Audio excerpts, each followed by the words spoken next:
Okay, మనం soil save చేయాలంటే 3 కావాలి. ఏంటా 3? ఒకటే మాట్లాడాలి. ఏం మాట్లాడతారు? రెండోసారి ఏం చేయాలి? ఎలా అరుస్తారు?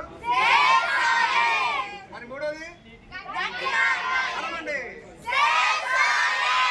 అరవపోతే ఏం జరుగుతుంది? నెక్స్ట్ మీకు మరి జన్మ